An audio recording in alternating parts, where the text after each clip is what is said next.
ओम सहना भवतु सहनौ भुनक्तु सह वीर्यं करवावहै तेजस्विनावधीतमस्तु मा विद्विषावहै। ओम शांति शांति शांति। ओम नमो ब्रह्मादिभ्यो ब्रह्म विद्या संप्रदाय कर्तृभ्यो वंश ऋषिभ्यो महद्भ्यो नमो गुरुभ्यः। सर्वोपप्लवरहितः प्रज्ञानघनः प्रत्यगर्थो ब्रह्मैवाहमस्मि ब्रह्मैवाहमस्मि। ओम शांति शांति शांति। श्रुतिस्मृतिपुराणानाम् आलयं करुणालयं नमामि भगवत्पादं शंकरं लोकशंकरं। शंकरं शंकराचार्यं केशवं बादरायणं सूत्रभाष्यकृतौ वन्दे भगवन्तौ पुनः पुनः। ईश्वरो गुरुरात्मेति मूर्तिभेदविभागिने व्योमवद्व्याप्तदेहाय दक्षिणामूर्तये नमः। अज्ञानतिमिरान्धस्य ज्ञानाञ्जनशलाकया चक्षुरुन्मीलितं येन तस्मै श्रीगुरवे नमः। ओम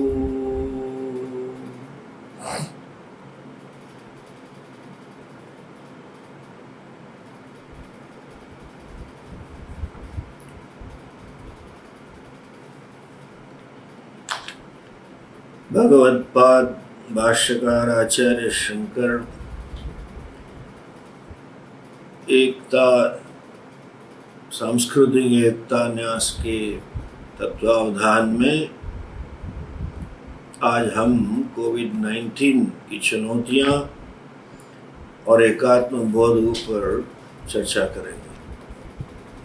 सबसे पहले न्यास के सभी कार्यकर्ताओं को बधाई और भगवत्पाद शंकराचार्य जी के आशीर्वाद बने रहें, यही उनके लिए प्रार्थना। एकात्म दर्शन क्या है, या तो एकात्म बोध किसे कहा जाता है, इसका उत्तर तो हमारे पूरी भगवत गीता है। इसका उत्तर हमारे सभी उपनिषद है। लेकिन अगर हमें सिर्फ एक ही वाक्य में उसका उत्तर देना हो, या हमें एकात्म बोध को सिर्फ एक ही वाक्य में समझाना हो, तो इतना कह सकते हैं कि समूची सृष्टि, सभी जड़ और चेतन पदार्थ एक ही तत्व की अभिव्यक्ति है, और वो एक तत्व जिसको हम ईश्वर कहें या परम ब्रह्म कहें, जो ज्यादा ठीक रहेगा, पूरी उसकी अभिव्यक्ति है। ईशावास्यम इदं सर्वम् यत्किंच जगत्याम जगत। इस सृष्टि की रचना करने वाले परमात्मा कहीं स्थान विशेष में और कोई समय विशेष पे उन्होंने ये सृष्टि की रचना नहीं की। वो खुद ही सृष्टि रूप में हमारे सामने प्रकट हुए हैं। कहीं बैठे बैठे इसका संचालन नहीं कर रहे हैं। ये सृष्टि के अलग अलग नियम हैं, different orders that maintain this creation, that sustain the creation, जिससे स्थिति चल रही है। उस सभी नियम के रूप में ही वही परम ब्रह्म है। जड़ पदार्थ के रूप में भी वही है और जो चेतन है, जो कहीं उसको गीता जी की भाषा में क्षेत्रज्ञ कहा है और दृष्टा कह सकते हैं, वो भी वही है, एक्सपीरियंसर भी वही है, एक्सपीरियंस भी वही है। पूरी पृथ्वी का, सिर्फ पृथ्वी का नहीं, सारे ब्रह्मांड का प्रत्यक्ष कण या कोई भी चीज ब्रह्मांड में प्रत्येक, वो उसी की ही अभिव्यक्ति, उसके अलावा और कुछ है ही नहीं। नेह नानास्ति किंचन, और कुछ है ही नहीं। उपनिषद में कहा है, सो कामयत बहुश्याम प्रजा येति सतपो तप्यत सतपस्तप्त्वा इदगम सर्वमसृजत। वो पूरी सृष्टि के रूप में अभिव्यक्त हुआ है। जब ये सत्य हम समझते हैं, अगर न समझे तो भी अपने ऋषियों के ऊपर श्रद्धा रख के,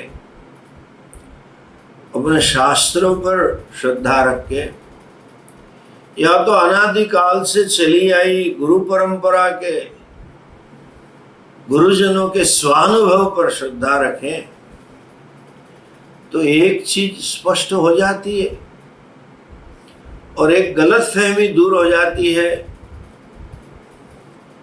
कि हमारे धर्म में हम कई भगवान है, कई देवताओं की पूजा कर रहे हैं। अंग्रेजी में कहें तो कोई लोग कहते हैं कि हम मोनोथेइस्ट है, सिर्फ एक ही भगवान को मानते हैं, और कोई कहें ये पॉलीथेइस्ट, बहुत सारे भगवान। हम न केवल एक ही भगवान में मानते हैं, कई लोग कहते हैं कि हम एक ही भगवान में मानते हैं, लेकिन वो एक ही भगवान हमारा ही भगवान, आपका भगवान नहीं। और पॉलीथेइस्ट कितने भगवान, ऐसा नहीं। हम दो में से एक में भी नहीं है। हम ये सब मानेंगे जब तक दर्शन न हो तब तक कि जो कुछ भी है वो भगवान ही है। अंग्रेजी में कहेंगे, we don't believe in one God nor we believe in many God, we say there is only God. उसके अलावा कुछ है ही नहीं। और जब ये दृष्टि से देखेंगे तो दोनों चीज समझ में आ जाएगी, भारतीय संस्कृति का दर्शन, और क्यों हमारी संस्कृति में कई भगवान के रूप में पूजे जा रहे हैं। भगवान के कई रूप की पूजाएं क्यों होती है?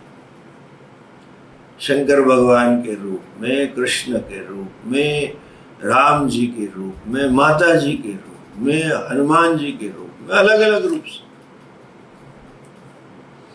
और ये भी मान्यता है कि हम मूर्ति पूजक हैं।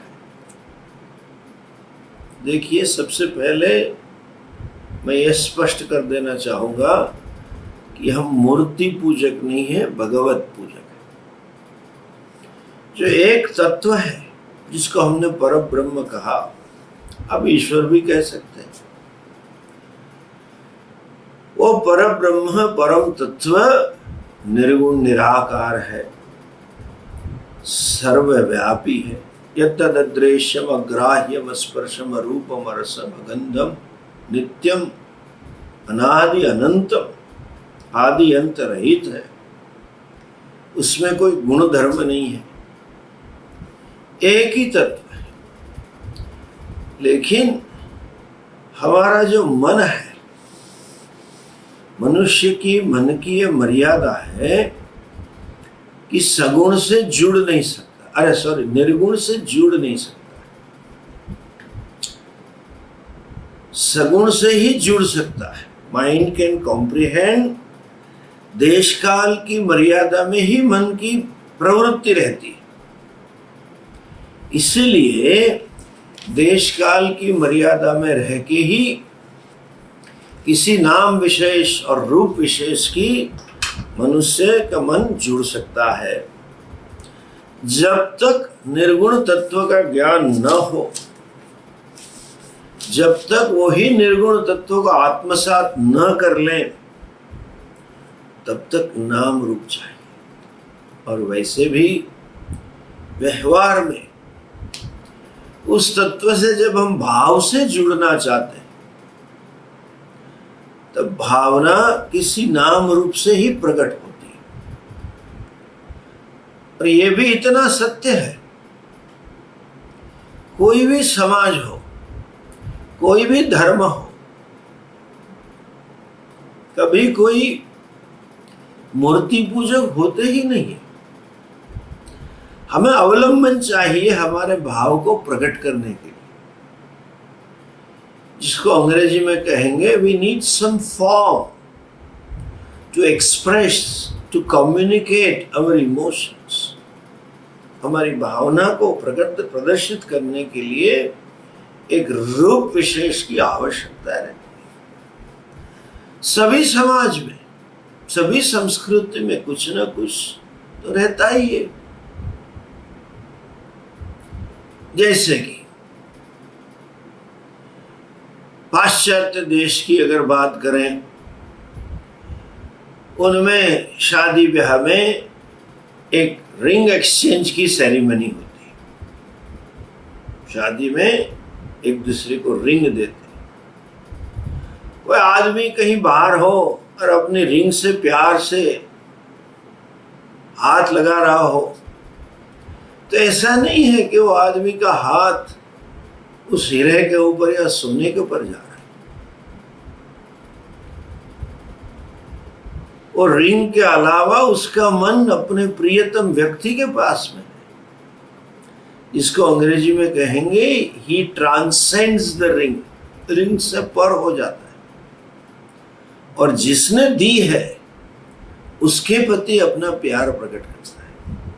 हमने कई बार देखा है, एक लौता बच्चा हो, बेटा हो और बेटी या बेटी हो,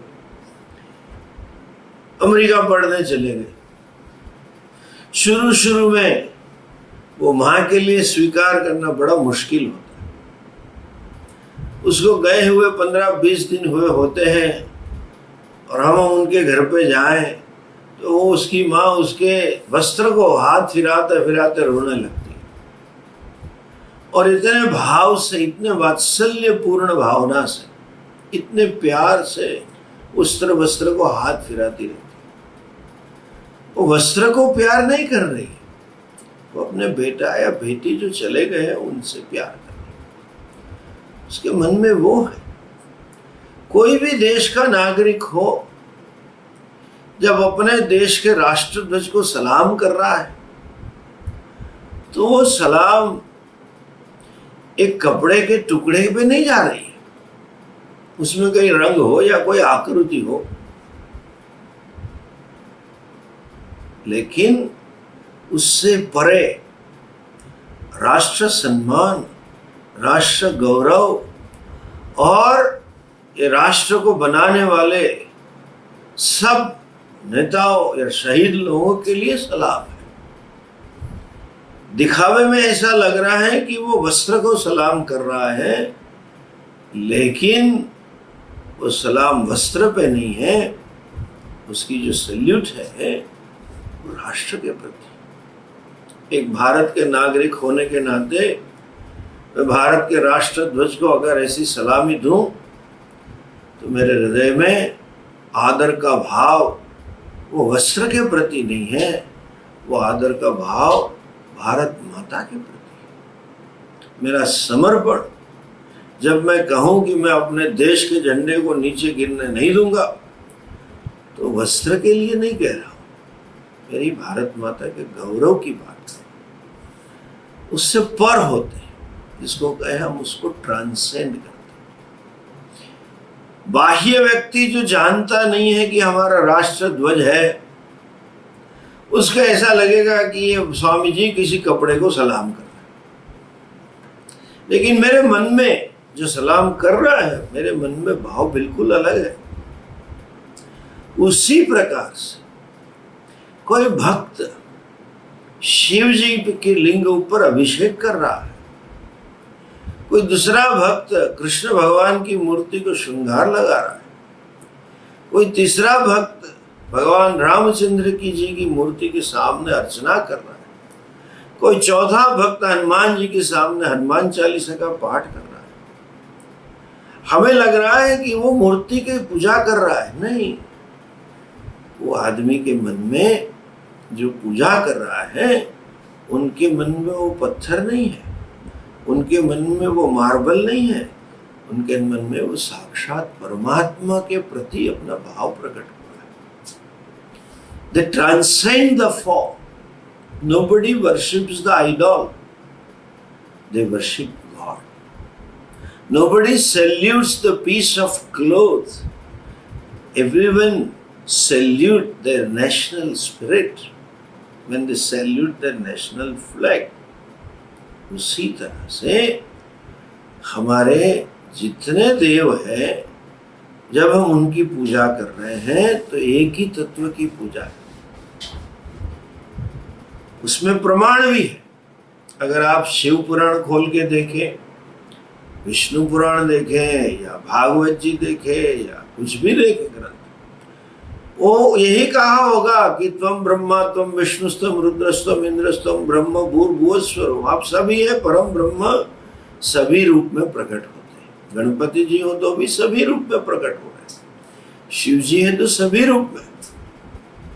क्यों? एक ही तत्व की सर्वत्र अभिव्यक्ति। जैसे हमारे प्रति किसी को सम्मान प्रकट करना हो तो हमने कई प्रकार से अभिव्यक्तियां देखी है। कई लोग हमारे मत्थे पे पुष्प रखते, कई लोग हमारे कपाल में चंदन करेंगे, कुमकुम करेंगे, कई हमारे गले में माला डालेंगे, कई हाथ में हमें पुष्पगुच्छ देंगे, कोई हमें साष्टांग प्रणाम करेंगे, या तो अर्ध साष्टांग करेंगे, या तो सिर्फ नमस्कार करके मत्था नीचा करेंगे।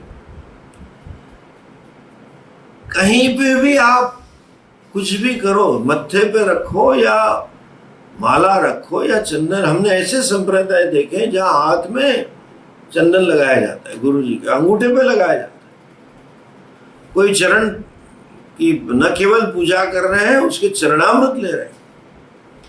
पूरे शरीर में मैं सर्वव्यापी हूं, इसलिए कहीं भी मेरा स्पर्श हो तो पूरी व्यक्ति मेरे प्रति आदर प्रकट होता है। कोई भी घाट पे जाइए और नर्मदा जी की पूजा कर लीजिए तो पूरी नर्मदा जी की पूजा है। इसीलिए हमारे पुरखों ने, हमारे ऋषियों ने, हमारी परंपरा में कई ऐसे विग्रह दिए हैं जिसको हम भगवान के रूप में, प्रतीक के रूप में देखते हैं। वो परंपरा से प्राप्त। किसी की भी पूजा करें, जैसे कोई भी घाट पे जाके नर्मदा जी या गंगा जी की पूजा करते हैं तो भाव ये होता है पूरी नर्मदा मैया, गंगा मैया की पूजा है। उसी प्रकार कोई भी रूप में हम पूजा करें तो सर्वव्यापी परमात्मा की पूजा है। इसीलिए एकात्म दर्शन जो है हमारी दृष्टि में पवित्रता, हमारे जीवन में पवित्रता प्रदान करता है। ईशावास्यम इदम सर्वम। न केवल एक मूर्ति में हम भगवान को देखें, it is like laboratory experiment, pilot plant. फिर जाके बाहर सर्वत्र हमें ईश्वर का दर्शन है। और जब तक हम सर्वत्र ईश्वर का दर्शन नहीं कर सकते हैं, तब तक हम वही भावना से जिए। हमारे शास्त्र कह रहे हैं प्रत्येक जीव, चेतन जीव, जिसको हम जीव कहें, या प्रत्येक चेतन वही परमात्मा की एकत्व तत्व की अभिव्यक्ति है। क्षेत्रज्ञम चापि माम विद्धि सर्व क्षेत्रेषु भारत इदम शरीरम कौन्तेय क्षेत्रमित्य विधि। उपनिषद में कहा है अग्निर यथैको भुवन रूपम रूपम प्रतिरूपो बभूव एकस्तथा सर्वभूतांतरात्मा।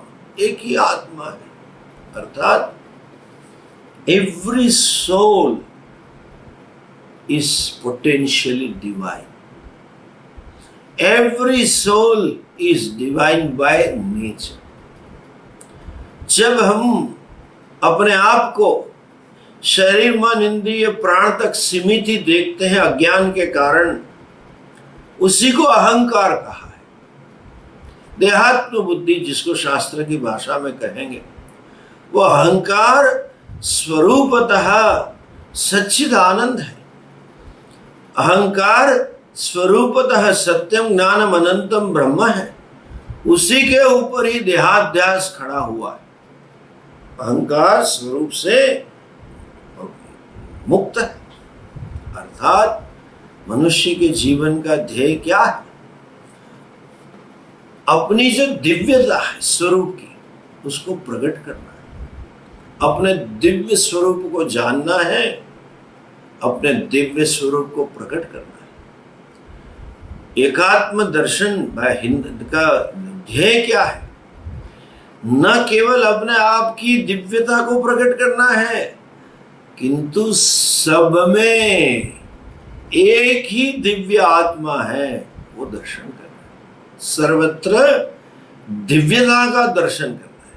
तुलसीदास जी की भाषा में कहे तो सिया राम मैं जग जानी करहु प्रणाम जोरी बान।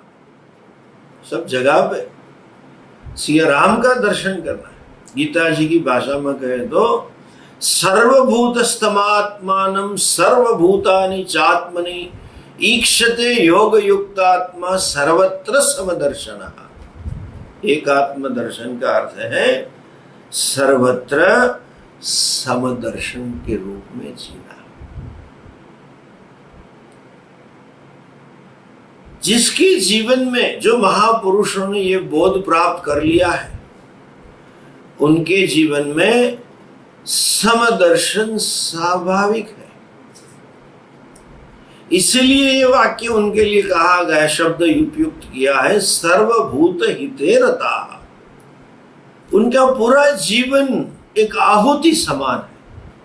जो शेष प्रारब्ध बचा है, वो प्रारब्ध किसमें व्यय होगा? सबके कल्याण मात्र के लिए। इसीलिए तो ये प्रार्थना है, सर्वे भवन्तु सुखिनः सर्वे सन्तु निरामयाः सर्वे भद्राणि पश्यन्तु मां कश्चित् दुःख भाग् भवेत्। प्राणी मात्र में किसी के जीवन में दुख न हो, इसीलिए उनकी ये दृष्टि है वसुधैव कुटुम्बकम। ये महात्मा की दृष्टि। जब ये दृष्टि आती है तो उनका व्यवहार कैसा होता है? बड़ी अच्छी व्याख्या भगवान ने ऐसे महापुरुषों की जीवनी के लिए दी है। हम तो यहां तक कहेंगे यही सही योगी है। अर्जुन ने जो कहा योयम योगस्त्वया प्रोक्त साम्येन मधुसूदन, योग समत्व बुद्धि को ही भगवान ने योग कहा है। ऐसे महापुरुष जीवन में सुख में, दुख में, हानि में, लाभ में, विजय में, पराजय में, सब जगह पे एक समता रख सकते हैं, समत्व का दर्शन करते हैं। उतना ही नहीं, न केवल अपने व्यक्तिगत जीवन में समत्व है ऐसी बात नहीं है, लेकिन दूसरे के सुख को भी अपने ही सुख की तरह देख सकते हैं, दूसरे के दुख को भी अपना ही दुख की तरह देख सकते हैं। आत्मौपम्येन सर्वत्र समम पश्यति अर्जुन, सुखम वा यदि वा दुखम स योगी परमो मतः। भगवान कहते हैं मेरे मत में परम योगी है। आत्मौपम्येन, अपने आप की उपमा से, अर्थात दूसरे, जिसको अंग्रेजी में कहे एम्फेथेटिक पर्सन, दूसरों की दुख सुख की अनुभूति स्वयं जैसे कर रहे हो, एक शब्द में के दूसरों के सुख में सुखी होना भी जानते हैं और दूसरों के दुख में दुखी भी होना जानते हैं, अर्थात वो किसी को दुख न देंगे। ये चीज मुझे दुखदाई है तो मैं दूसरों के लिए कभी ना करूं, और ये चीज मुझे सुखदाई है तो न केवल मैं सुखी हूं लेकिन सबको सुखी करूं। एकात्म दर्शन ये जीवनी सिखाता है। कैसी जीवनी है कि दूसरे लोग मेरे से कैसे सुखी हों। जैसे हम हमेशा चाहते हैं कि हमारे सुख की वृद्धि, निरंतर हमें सुख प्राप्त हो, तो हमारा पुरुषार्थ ऐसा होना चाहिए, हमारे कर्म ऐसे होने चाहिए, निरंतर दूसरों को हम सुखी करें, उनके दूसरों के सुख की वृद्धि करें। और ये भी हम चाहते हैं कि अणुमात्रम दुखम मा वे भूत, छोटा सा भी दुख मेरे जीवन में न आओ। तो हम ऐसे कर्म न करें ताकि दूसरों को जरा भी तकलीफ हो, दूसरों को जरा भी दुख हो, जिसको कहेंगे ऑलवेज कॉन्ट्रीब्यूटरी लाइफ। अपने आप का भली समय का, शक्ति का, सामर्थ्य का बलिदान देते रहते हैं दूसरों को सुखी करने। ये जागरूकता के साथ जीते हैं कि कभी किसी को दुख न पहुंचे। जब इस समय पूरा विश्व और हमारा देश कोविड-19 से जूझ रहा है, इसकी चुनौतियों का सामना कर रहा है, तो एकात्मबोध से तुम इतना तो होना ही चाहिए, मैं किसी को दुख देने में, इतना भी दुख देने में निमित्त न हो। एकात्मदर्शी व्यक्ति को पूर्ण रूप से अहिंसक कहा है। हमें मालूम नहीं होता है कि हम पॉजिटिव, कोरोना पॉजिटिव है या नेगेटिव, या हम एसिम्प्टोमेटिक भी हो सकते हैं। तो इतना तो ख्याल रखें, पता नहीं हम क्या है, तो हमेशा अपने आप मुंह को ढक के चले, ताकि शायद कहीं हो तो मैं किसी दूसरों को दुख देने के लिए निमित्त न बन। मुंह हमारा बंद हो और हमेशा सैनिटाइजर का उपयोग करते रहें और इतनी जागरूकता से जिए कि भगवान हम किसी के दुख के निमित्त न बने। इतना ही नहीं, जैसे रंती देव ने कह दिया, भगवान सुना है कि सबके हृदय में आप विराजमान हैं, तो मैं आपसे ये मांगता हूं कि आपके साथ मुझे भी बिठा लो हृदय में, और सभी प्राणियों के जो दुख हैं वो मैं हरण करूं। ये भाव से हमारा जीवन चले। अगर हम ऐसे काम ना कर सके, हमारी मर्यादा हो सकती है, संसाधनों की मर्यादा हो सकती है, समय की मर्यादा हो सकती है, अवस्था की मर्यादा हो सकती है, शरीर की मर्यादा हो सकती है, तो कम से कम ये प्रार्थना से तो चले। हम निरंतर परमात्मा से प्रार्थना करें। ये कोविड-19 तो मुझे लग रहा है कि रक्त बीज राक्षस जैसा है। पुराणों में कथा होती है कि वो राक्षस ने ऐसा वरदान मांग लिया था, मेरे खून के एक बिंदु जमीन में पड़े तो दूसरा मेरे जैसा खड़ा हो जाए। भद्रकाली माँ ने ऐसा अवतार लिया कि उसका सारा खून पी। माता जी से प्रार्थना करें। एक कोविड रक्तबीज जैसा राक्षस आया हुआ है, पूरे मानव समाज को, पूरे राष्ट्र ऐसी शक्ति दें कि हम इस महामारी से मुक्त हो। हम अपने जीवन में जागरूकता अपनाएं, अर्थात मर्यादा अपनाएं। एक चीज भी, जब लॉकडाउन हुआ तो कई लोगों ने हमें बताया, सबको सीखने मिल गई। आज के जमाने में दो चीजें बड़ी उभर के आई, तो नए शिक्षा मिली। एक तो हम संसाधनों का दुर्व्यय बहुत करते रहते, अनावश्यक उपभोग और अनावश्यक प्रवृत्ति, अर्थात जीवन में स्वतंत्रता के नाम पे पता नहीं समाज स्वच्छंदता की ओर जा रहा था। कोविड-19 ने हमें सिखाया हमारे जीवन में मर्यादा होनी चाहिए।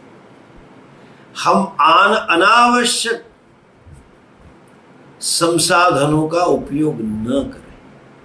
हमारे शास्त्र में यहां तक कहा है, अनावश्यक चीजों का उपयोग करना, उपभोग करना, उसका दुर्व्यय करना तो हिंसा है। अच्छा प्रसंग हमने सुना है गांधी जी के जीवन से। गांधी जी अहमदाबाद में आश्रम में जब रहते थे, आश्रम के पीछे से ही साबरमती नदी जा रही है। उस जमाने में नदी के पानी से ही सब जीवन के व्यय नित्य क्रम होते रहते थे। तो आज भी गांधी आश्रम में कलश लिखा हुआ है, वहां म्यूजियम में गांधी जी का कलश कर। सुबह में गांधी जी दातुन करते करते जाते थे और वह कलश भर के ही पानी लेते थे और उसने में कुल्ला कर लेते थे, मुंह साफ कर लेते थे, जीभ साफ कर लेते थे और वापस आते थे। कभी भी दूसरा कलश या थोड़ा बहुत भी पानी नदी से नहीं लेते। किसी ने पूछा, लोग कहते हैं कि वल्लभ भाई सरदार ने नहीं पूछा, सरदार वल्लभ भाई ने ही पूछा। ऐसे तो गुरु शिष्य थे, लेकिन मित्र भाव भी था। गांधी जी की विशेषता थी। लीडर ऐसा होना चाहिए कि अपने साथ काम करने वाले मुक्त मन से कह सके। तो उन्होंने कहा कि गांधी जी, आप इतनी मर्यादा से क्यों पानी लेते हैं? इतना पानी बह रहा है, ले लो, ज्यादा उसमें क्या फर्क पड़ता है? थोड़ा माइजर जैसी बात कर रहे आप कर रहे हो, व्यवहार कर रहे हो। गांधी जी ने बहुत अच्छा उत्तर दिया। उन्होंने कहा कि पानी बहुत है, पूरी साबरमती में बह रहा है, और आपने ठीक कहा, वो समुद्र में ही जाके मिल रहा है। लेकिन वो पानी अनावश्यक जा रहा है कि आवश्यक, वो भगवान को मालूम है। और वो भगवान ने जब ऐसी रचना की है तो आवश्यक ही समुद्र में जाना आवश्यक है। मुझे छूट है मेरी आवश्यकता के मुताबिक लेना, लेकिन बिगाड़ करना मुझे अधिकार नहीं है। पानी का बिगाड़ करना भी वो मेरे लिए हिंसा है। आज देश में संसाधनों का बिगाड़ था, पानी का बिगाड़ था, इलेक्ट्रिसिटी का भी बिगाड़ होता है। कई जगह पे हम देखते हैं छोटी छोटी चीजें। फ्यूल का भी बिगाड़ है, बिन जरूरी बस लॉन्ग ड्राइव पे घूमने चले गए।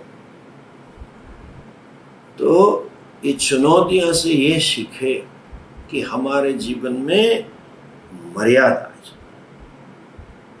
संयम से हमारी आवश्यकता के मुताबिक हम ले सकते हैं। वो हमने हमारे लिए ही भगवान ने रखा है, लेकिन बिगाड़ करने का हमें अधिकार नहीं। ये बोध हमें एकात्म दर्शन देता है। दूसरी चीज, आज जिसको कहेंगे ग्लोबलाइजेशन का जमाना है, सब क्षेत्र में वैश्विक रूप से हमें सोचना पड़ता है। देश का शासन, कोई प्रदेश का शासन भी अकेले अपनी ही सोच से नहीं चला सकते, सबके बारे में सोच के ही चलाना चलता है। उसी तरह से सभी देशों को ग्लोबली सोचना पड़ता है। व्यापार में भी ग्लोबलाइजेशन, खाने पीने की आदतें, वस्त्र परिधान, सब में धीरे धीरे ग्लोबलाइजेशन आ रहा है। ऐसे देख लिया जाए तो पूरा विश्व एक दूसरे से जुड़ गया। हम कोई इंडिपेंडेंट आइलैंड की तरह नहीं है। Your whole existence is connected. कोविड-19 से तो पता ही चलता है, चाइना में शुरू हुआ, पूरा विश्व में असर हो गई। कहीं देश में इंटरनेट की खोज हुई, आज पूरा विश्व उसी के ऊपर ही चल रहा है। कहीं टेलीफोन की खोज हुई, आज वो चल रहा है पूरा विश्व उसी के साथ। तो सब ग्लोबलाइजेशन का जमाना है, जिसको अंग्रेजी में कहे सिम्बायोटिक लाइफ, इंटरडिपेंडेंट हमारा अस्तित्व है।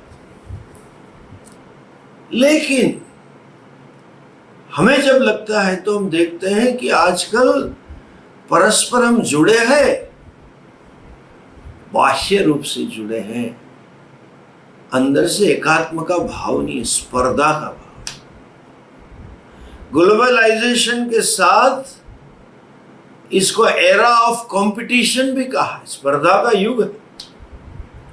और हम ये देखते हैं स्पर्धा नहीं है, युद्ध का युग है। सिर्फ उससे अच्छा करना ऐसा नहीं है, मैं ही सर्वश्रेष्ठ हूं, मैं ही सबको ग्रहण कर लूं, सबसे ज्यादा संपत्ति संसाधन मेरे हो। व्यापार में तो स्पष्ट दिख रहा है, मेरी कंपनी के पास मोनोपोली हो, दूसरे के पास कुछ ना हो, और उसको मर्जर कर ले, जैसे बड़ी मछली छोटी को खा जाए। एक दूसरे के प्रति असहिष्णुता और एक दूसरे को विनाश करने की भावना। एकात्म बोध हमें सिखाता है हम परस्पर विनाशकारी नहीं, सहकारी। जो सरकार का सूत्र वाक्य है ना, सबका साथ सबका विकास। इतना ही नहीं, आज परस्पर असहिष्णुता है। जैसे हमने कहा, किसी के ऊपर विश्वास नहीं। संबंध भी जब तक काम है तब तक है। तो सबका विकास और सबका विश्वास, एकात्म बोध पूरे विश्व को, अंत में हम एक ही उपमा देके पूरा करेंगे। बड़ा प्रचलित पुरुष सूक्त नामक एक स्तोत्र है। सहस्त्र शीर्षा पुरुषः सहस्राक्ष सहस्त्रपाद। एक तत्व के एक बड़े पुरुष के रूप में परिकल्पित किया हुआ। ये हमारा शरीर है, इसीलिए पूरा विश्व, पूरा ब्रह्मांड उसी का ही स्वरूप है, परम ब्रह्म, परम तत्व का। देखिए, इस शरीर में शरीर के प्रत्येक अंग एक दूसरे के पूरक है, एक दूसरे के सहायक हैं, एक दूसरे के विकास के लिए काम करें, एक दूसरे का दुख दूर करने के लिए काम करें। सामने कोई पत्थर पड़ा है या कांटा पड़ा है, आंख दिखाएगी, तुरंत पाँव हट जाएगा। अगर चुभ गया तो हाथ हाथ में आ जाएगा, निकाल देगा। हम खाना खाएंगे, सब खाना पेट में जाएगा, लेकिन उसके जो पोषक तत्व हैं वो सब निकाल के पेट सभी अंगों को पहुंचाता है। सबके सुख का विचार करना, सबके कल्याण के लिए जीना, ये एकात्म बोध है, ये एकात्म दर्शन है। और परस्परम, प्रत्येक अंग शरीर के एक दूसरे के सहायक है, एक दूसरे के पूरक है। हमें ये कोविड-19 के बाद नया इरा में, नए काल में ऐसा मानव समाज खड़ा करना है। भारत को ये विश्व को देना है। भारत की ये शक्ति है, मूल है। ऐसे विज्ञान के क्षेत्र में, तकनीक के क्षेत्र में कई तजज्ञता हमारे पास, लेकिन जो विज्ञान, तकनीक इत्यादि में जो विकास हुआ है वो असहिष्णुता से है, स्वार्थ का नहीं। हम सबके कल्याण के लिए और सबके सहायक के रूप में बने। ये दृष्टि जब विश्व में आएगी तब जाके सब सुखी होंगे। प्रत्येक अंग शरीर के तब सुखी होते हैं जब सभी अंग एक दूसरे के पूरक के रूप में, सहायक के रूप में रहते। एकात्म बोध हमें सहायता के रूप में सिखाता है। दुख भी एक दूसरे के रूप में कोविड से आया है, परस्पर सहवास से ही निकल रहा है। लेकिन जब उस महामारी से विश्व बाहर निकल आए तो व्यापार में, राज्य शासन में, सामाजिक जीवन में, सब जगह में स्पर्धा जरूर हो, लेकिन हम ये भाव खड़ा करें, सबका साथ, सबका विकास और सबका विश्वास। आज समाज में असहिष्णुता है, अविश्वसनीयता का वातावरण है। उस चाहे कितनी भी समृद्धि हो, लेकिन असहिष्णुता और अविश्वास के कारण उसके फल हम नहीं पा रहे हैं। एकात्म बोध हमें ये पूरे सृष्टि को सुखी करेंगे। सर्वे भवन्तु सुखिनः। उसमें न केवल मानव समाज, प्राणी समाज, वनस्पति सृष्टि, जलचर, खेचर, पशु सृष्टि, पंखी सृष्टि, सबके कल्याण के लिए हम जिए, वो भावना से जिए। ये जीवन रीति हमारी, क्योंकि हमारा ध्येय एकात्म बोध वो प्राप्त करने के लिए भाव से हमारी वो भाव रखें, तब तक वो भाव से कर्म करते जाएं, ताकि एक दिन हमारे जीवन में दृष्टि आए। ये दृष्टि हम पूरे विश्व को प्रदान करें और भगवान हमें जरूरी शक्ति दे। भगवत पाद शंकराचार्य जी और उनके पूर्वज सभी आचार्य नारायणम पद्म भुवम शक्तिम च तत्पुत्र परा, नारायण से लेके सदाशिव समारंभाम, वहाँ से लेके जो एकात्म दृष्टि भगवान से हमें जो मिली है, हमारे वेदों में, उपनिषद में है। वैसे समय समय पे महापुरुष आते रहे तो समाज में पुनः ये प्रस्थापित करते रहे। जैसे भगवत पाद शंकराचार्य जी ने किया, वैसी ही शक्ति भगवत पाद शंकराचार्य जी हम सबको प्रदान करे। यही शुभकामना और भगवत पाद से और भगवान सदाशिव या नारायण से आशीर्वाद मांगते हुए ओम नमो नारायण। ओम पूर्णमदः पूर्णमिदं पूर्णात् पूर्णमुदच्यते पूर्णस्य पूर्णमादाय पूर्णमेवावशिष्यते। ओम शांति शांति शांति। हरि ओम। श्री गुरुभ्यो नमः। हरि ओम।